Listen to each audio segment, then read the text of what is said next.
Assalamualaikum warahmatullahi wabarakatuh.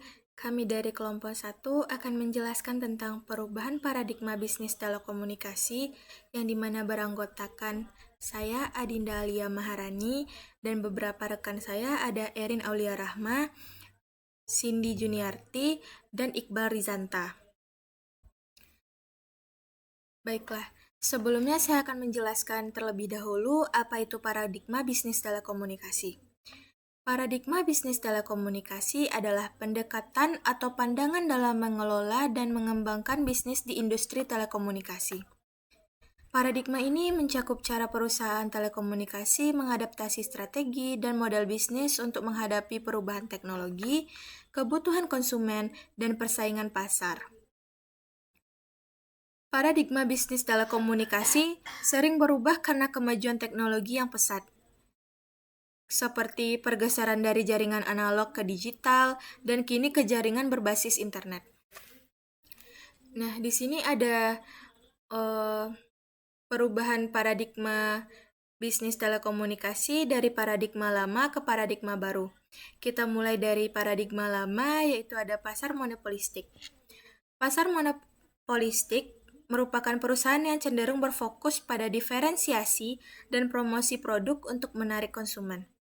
Perusahaan bersaing secara agresif dalam harga maupun strategi pemasaran. Contoh pasar monopolistik itu, Telkom dulu merupakan salah satu penyedia layanan telepon rumah. Selanjutnya dari paradigma lama berkembang ke paradigma baru, yaitu ada pasar kompetitif. Pasar kompetitif lebih fokus pada menciptakan nilai tambah yang tinggi untuk konsumen dan berusaha untuk menawarkan harga yang lebih kompetitif. Kolaborasi dan keterbukaan juga menjadi kunci untuk meningkatkan efisiensi dan daya saing. Contoh dari pasar kompetitif itu sendiri, adanya banyak perusahaan yang dapat beroperasi dalam satu pasar seperti Telkomsel, XL, dan Indosat di Indonesia untuk layanan seluler. Selanjutnya, di paradigma lama ada regulasi yang sangat ketat. Regulasi ini bertujuan untuk melindungi masyarakat, konsumen, dan lingkungan dari risiko yang tinggi. Regulasi ini diimplementasikan pada sektor-sektor dengan potensi bahaya atau risiko yang besar. Contohnya berupa regulasi yang mengatur tarif interkoneksi. Dari paradigma lama ke paradigma baru ada light touch regulation. Light touch regulation bertujuan untuk mendorong inovasi dan perkembangan industri yang lebih cepat dengan tetap minimalisir risiko yang dapat merugikan masyarakat ataupun konsumen. Contohnya di industri kreatif dan startup untuk kewirausahaan. Lanjut. Di paradigma lama ada vertical regulation. Regulasi yang mengatur setiap lapisan layanan atau komponen bisnis telekomunikasi secara terpisah. Contohnya adalah regulasi infrastruktur jaringan telekomunikasi. Pemerintah atau badan regulator menetapkan aturan yang spesifik untuk infrastruktur.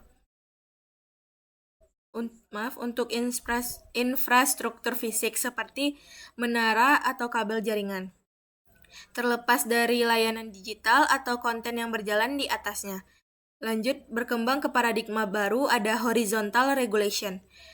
Horizontal regulation ini mencakup semua lapisan layanan telekomunikasi secara menyeluruh. Biasanya dengan satu aturan yang berlaku untuk semua jenis layanan. Contoh dari horizontal regulation adanya regulasi netralitas jaringan atau net neutrality. Regulasi ini berlaku untuk seluruh penyediaan layanan internet atau ISP, memastikan bahwa mereka tidak memprioritaskan atau memperlambat akses situs web atau aplikasi tertentu. Baik, materi selanjutnya akan dijelaskan oleh rekan saya Cindy Juniarti. Baiklah, saya Cindy Juniarti akan menjelaskan materi tentang paradigma lama dan paradigma baru. Pada paradigma lama ada government regulator yang dimana industri telekomunikasi dikontrol sepenuhnya oleh regulator yang merupakan bagian dari pemerintah. Contohnya, pemerintah langsung mengatur industri telekomunikasi seperti melalui Kementerian Komunikasi dan Informatika. Pada paradigma baru ada independen regulator yang dimana otoritas regulasi kini berada pada lembaga independen yang memiliki otonomi sehingga keputusan regulasi lebih transparan dan adil. Contohnya badan independen seperti BRTI atau Badan Regulasi Telekomunikasi Indonesia yang bertanggung jawab sebagai pengawas.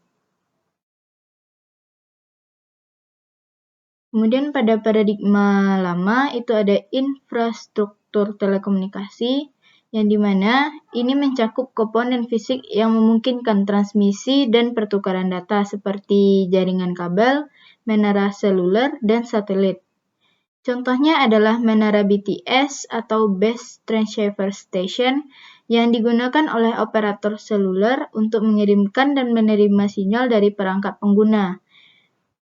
Kemudian pada paradigma baru itu ada infrastruktur informasi yang dimana komponen teknologi yang digunakan untuk mengelola, menyimpan, dan mengolah data atau informasi. Infrastruktur informasi mencakup pusat data, server, perangkat lunak, dan jaringan penyimpanan. Contohnya adalah pusat data atau data center yang dimiliki oleh operator telekomunikasi atau penyedia layanan cloud. Kemudian pada paradigma lama itu ada jasa dasar dan non-dasar, yang dimana layanan telekomunikasi mendasar yang memungkinkan komunikasi langsung antara pengguna seperti layanan telepon suara, tradisional, dan layanan SMS. Layanan telekomunikasi tambahan atau inovatif yang lebih kompleks dan melibatkan pengguna teknologi tambahan. Contohnya adalah layanan data seluler atau internet broadband, yang memungkinkan akses internet, video, streaming video, dan layanan aplikasi digital. Kemudian pada paradigma baru itu ada jaringan, jasa, dan non-konten. Jaringan mencakup infrastruktur fisik dan teknis yang menghubungkan perangkat telekomunikasi dan memungkinkan transfer data, contohnya adalah jaringan fiber optik. Jasa layanan yang disediakan melalui jaringan telekomunikasi dan menghubungkan pengguna atau perangkat ke layanan lainnya. Contohnya adalah layanan akses internet. Kemudian ada konten informasi atau data yang dinikmati atau dikonsumsi oleh pengguna melalui layanan telekomunikasi. Contohnya adalah layanan streaming video seperti YouTube atau Netflix. Kemudian materi selanjutnya akan dijelaskan oleh Erin Aulia Rahma. Materi selanjutnya yaitu informasi dalam format terpisah. Informasi dalam format terpisah ini berada pada paradigma lama. Pada kejadian ini atau teknologi ini mengacu pada data yang disampaikan dalam bentuk sederhana atau biasanya berada dalam suatu format tanpa digabungkan dengan jenis media lainnya. Contohnya yaitu layanan SMS. Setelah adanya paradigma lama, maka adanya paradigma baru. Jadi, dalam paradigma lama, informasi dalam format berbentuk multimedia atau konvergensi. Informasi ini mencakup berbagai jenis data yang digabungkan dalam satu layanan atau aplikasi, contohnya video call. Selanjutnya, circuit switching yang terjadi pada paradigma lama. Circuit switching ini menggunakan metode jalur komunikasi tetap atau sirkuit antara pengirim dan penerima selama berlangsungnya komunikasi.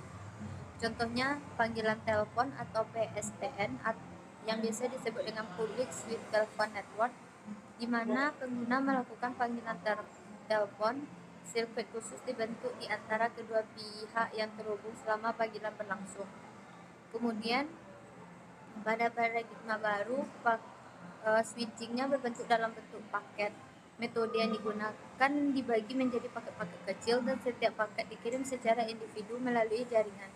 Paket ini dapat melewati jalur berbeda dan akan digabungkan kembali di tujuan akhir. Contohnya internet protokol pada jaringan internet. Kemudian jaringan akses. Jaringan akses pada paradigma lama didominasi oleh saluran kabel. Jaringan ini menggunakan kabel fisik seperti kabel serat optik atau kabel tembaga untuk menyediakan koneksi internet atau layanan telekomunikasi. Contohnya jaringan fiber optik. Jaringan akses di paradigma baru didominasi oleh nikabel dan berjarak. Contoh jaringan kabel ini tidak memerlukan kabel fisik untuk menghubungkan perangkat ke jaringan. Jenis ini menggunakan frekuensi radio atau spektrum untuk mentransmisikan data. Contoh jaringannya yaitu jaringan 4G dan 5G. Paradigma lama, pentarifan berdasarkan waktu dan jarak. Dalam model ini, tarif dihitung berdasarkan durasi layanan dan jarak antara pengguna yang berkomunikasi. Semakin lama durasi komunikasi dan semakin jauh jarak antara pengguna, semakin tinggi tarif yang dikenakan. Contohnya panggilan internasional pada telepon rumah. Paradigma baru, pentarifan berdasarkan waktu dan volume atau bit. Metode ini biasanya diterapkan pada layanan data. Tarif dihitung berdasarkan jumlah data yang dikonsumsi dan waktu penggunaan layanan. Contoh, paket internet, seluler, dan kuota data. Selanjutnya, pada paradigma lama, industrial ekonomi berfokus pada produksi barang dan jasa menggunakan sumber daya fisik dan tenaga kerja. Dalam konteks telekomunikasi, ini mencakup infrastruktur fisik seperti jaringan kabel, menara pemancar, dan perangkat keras. Contohnya perusahaan telekomunikasi seperti PT Telkom Indonesia mengandalkan infrastruktur fisik yang luar untuk menyediakan layanan telepon dan internet. Pada paradigma baru, knowledge economy berfokus pada penggunaan pengetahuan dan informasi untuk menciptakan nilai. Ini melibatkan inovasi, teknologi, dan pengembangan produk berbasis pengetahuan.